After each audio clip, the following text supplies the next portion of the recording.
I attended and I spoke at the meetings this summer of the North American Paleontological Convention in Cincinnati, and they planned an afternoon trip to the Creation Museum. My flight was delayed, and I got there after the buses left, so I didn't get to go. And I'm really bummed out, because one of the things the Creation Museum argues for is that human beings existed simultaneously with dinosaurs, a hypothesis for which there is not the slightest shred of evidence, unless you do your research by watching the Flintstones. And there is in the Dinosaur Museum an exhibit for kids of a dinosaur with a saddle on it. And I was just dying to jump over the rope and hop on the saddle and have somebody take a picture, but it didn't happen. I really do. The Creation Museum is an extraordinary museum. People who I know went there brought back a lot of pictures, so I've seen lots of pictures of the inside. They spent $27 million on this museum.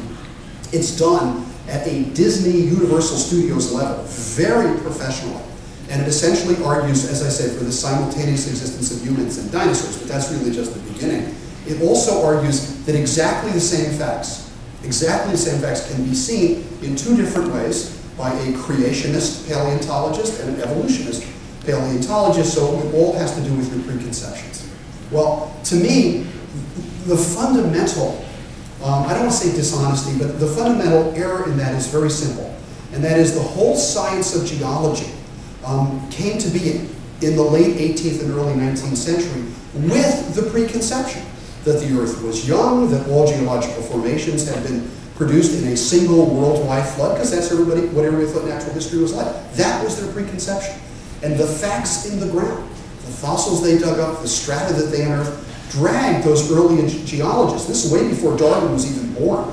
It dragged them to the conclusion that the Earth was much, much older than anyone thought, and that animals, organisms had appeared sequentially through a series of geologic ages. And that was done despite that preconception. So scientists always have preconceptions. What science does is it relies on nature and the data we get from nature to help us rise out of those preconceptions.